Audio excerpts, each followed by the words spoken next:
Yemen Somalia ಕರಾವಳಿಯಲ್ಲಿ ಕಡಲ್ಗಳ್ಳರ ಹಾವಳಿ ಜೋರಾಗಿದೆ. ಕಡಲ್ಗಳ್ಳರಿಂದ 22 ಮಂದಿ ಭಾರತೀಯರಿದ್ದಂತಹ 2 ಹಡಗುಗಳ ಅಪಹರಣ ಆಗಿದೆ. ಇಲ್ಲಿ ಕಡಲ್ಗಳ್ಳರು 2 ವಾಣಿಜ್ಯ ಹಡಗುಗಳನ್ನು ಇಲ್ಲಿ ಟಾರ್ಗೆಟ್ ಮಾಡಿಕೊಂಡು ಅದನ್ನು ಅಪಹರಿಸಿಬಿಟ್ಟಿದ್ದಾರೆ ಅಂತ ಹೇಳಿ ಭಾರತೀಯರು ಇವತ್ತಿಗೆ ನೀರಿನ ಮೇಲೆ ಹಡಗು ದೋಣಿ ದೊಡ್ಡ ಮಟ್ಟದಲ್ಲಿ ಭಾರತೀಯ ಸಿಬ್ಬಂದಿಗಳು ಕೆಲಸ ಮಾಡ್ತಾ ಇದ್ದಾರೆ. ಯಾವ ದೇಶದ ಹಡಗಾದರೂ ಆಗಿರಲಿ, ನಮ್ಮ ದೇಶದ್ದೇ ಆಗಲಿ, ಬೇರೆ ದೇಶದಲ್ಲೇ ಆಗಲಿ, ದೊಡ್ಡ ಮಟ್ಟದಲ್ಲಿ ಭಾರತೀಯರು ಒಂದು ಪ್ರೊಫೆಷನಾಗಿ ತೆಗೆದುಕೊಂಡು ತುಂಬ ಕಡೆ ಕೆಲಸ ಮಾಡ್ತಾ ಇದ್ದಾರೆ. ನೀವು ಯಾವುದೇ ಹಡಗನ್ನು ಚೆಕ್ ಮಾಡಿಕೊಂಡು ಕೂಡ ಅದರಲ್ಲಿ ಒಬ್ಬರೋ ಇಬ್ಬರೋ 10 ಜನೋ 20 ಜನೋ ಭಾರತೀಯರು ನಿಮಗೆ ಸಿಗ್ತಾರೆ ಅದರಲ್ಲಿ.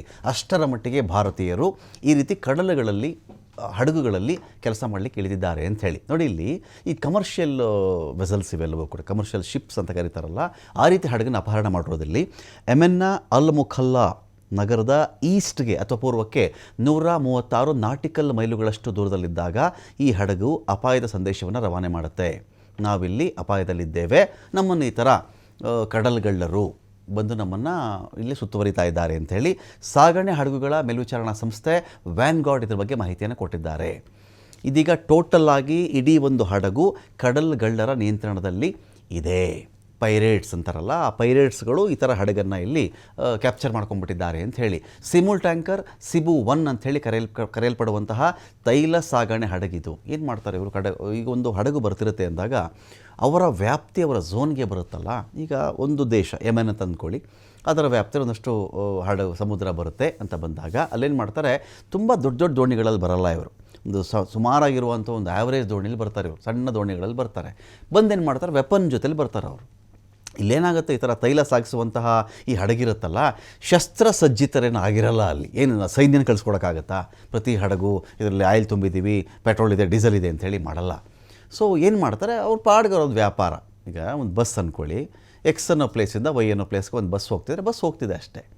ಒಂದು ಲಾರಿ, ಅದರಲ್ಲಿ ಏನು ಮಾಡ್ತಾರೆ, ಅದು ಸರಕು ಸರಂಜಾಮು, ತರಕಾರಿ, ಒಂದಷ್ಟು ಇತರೆ ವಸ್ತುಗಳು ತುಂಬಿ ಅದನ್ನು ವ್ಯಾಪಾರಕ್ಕೆ ಅಂತ ಕಳಿಸ್ತಿರ್ಬೇಕಾದ್ರೆ ಇನ್ನು ಎಲ್ಲ ಲಾರಿಗಳಲ್ಲೂ ಕೂಡ ಈ ಸೈನಿಕರನ್ನು, ಪೊಲೀಸರನ್ನು, ಗನ್ನು ಮದ್ದು ಗುಂಡಿಟ್ಟು ಕಳಿಸ್ತಾರೆ ಇಲ್ಲ. ಅದೇ ರೀತಿಯಲ್ಲಿ ಹಡಗು ಕೂಡ ಈ ಥರ ಹೋಗ್ಬೇಕಾದ್ರೆ ಇವ್ರು ಏನು ಮಾಡ್ತಾರೆ, ಆ ಹಡಗಲ್ಲಿ ಒಂದು ಏಣಿ ಕೂಡ ತಂದಿರ್ತಾರೆ ಇವರು. ಅಂದರೆ ಚಿಕ್ಕದೊಂದು ದೋಣಿಯಲ್ಲಿ ಏಣಿ ಕೂಡ ತಂದಿರ್ತಾರೆ ಇವರು.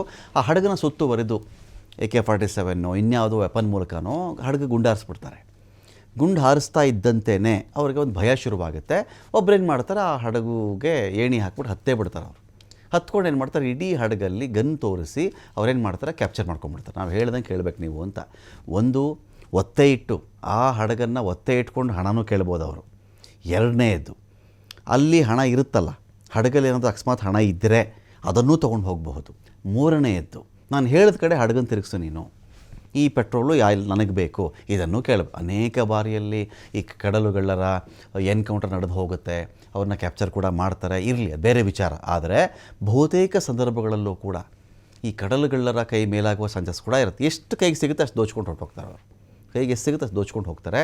ಇದರಲ್ಲಿ ನೋಡಿ 20 ಮಂದಿ ಸಿಬ್ಬಂದಿ ಇದ್ದಾರೆ, ಅವರಲ್ಲಿ 16 ಮಂದಿ ಭಾರತೀಯರೇ ಇದ್ದಾರೆ, 6 ಮಂದಿ ಸಶಸ್ತ್ರ ವ್ಯಕ್ತಿಗಳು, ವೆಪನ್ ಇರ್ತಕ್ಕಂಥವರು ಹಡಗನ್ನು ಹತ್ತಿ ವಶಕ್ಕೆ ಪಡ್ಕೊಂಡ್ಬಿಟ್ಟಿದ್ದಾರೆ. ಇದೀಗ ಹಡಗಿನ ನಿಯಂತ್ರಣ ಸಂಪೂರ್ಣ ಕಡಲುಗಳ್ಳರ ಕೈನಲ್ಲಿದೆ. ಅವ್ರು ಏನು ಬೇಕಾದರೂ ಮಾಡ್ತಾರೆ ಅಂತ ಹೇಳಿ, ಏನು ಬೇಕಾದರೂ ಮಾಡಬಹುದು ಅವರು ಅಂತೇಳಿ ಹಡಗನ್ನು ಸೊಮಾಲಿಯಾ ಕಡೆಗೆ ತಿರುಗಿಸ್ತಾ ಇದ್ದಾರೆ. ಒಂಥರ ಹೈಜಾಕ್ ಇದು. ಈಗ ಪ್ಲೇನನ್ನು ಹೈಜಾಕ್ ಮಾಡಿಕೊಂಡು ನಾನು ಹೇಳಿದ ಕಡೆಗೆ ಪ್ಲೇನ್ ನಿಲ್ಲಿಸು ಅಂತಾರಲ್ಲ, ಆ ರೀತಿಯಲ್ಲಿ ಹಡಗನ್ನು ಹೈಜಾಕ್ ಮಾಡಿಕೊಂಡು ಸೊಮಾಲಿಯಾ ಕಡೆ ನೀನು ಅಂತ ಬಂದಾಗ ಅಲ್ಲಿ ಬರ್ತಾ ಇದ್ದಂತೆ ಅಲ್ಲಿ ಸಿಕ್ಕಿದ್ರೆ ಏನೇನು ಸಿಗುತ್ತೋ ದೋಚ್ಕೊಂಡು ಹೋಗ್ಬಿಡ್ತಾರೆ ಅವರು ಅಂಥೇಳಿ ಯುರೋಪಿಯನ್ ಒಕ್ಕೂಟದ maritime security centre Indian ocean MSCIO ಇಂದ ಈ ಒಂದು ಹಡಗಿನ ಬಗ್ಗೆ ಮಾಹಿತಿ ಬರ್ತಾ ಇದೆ.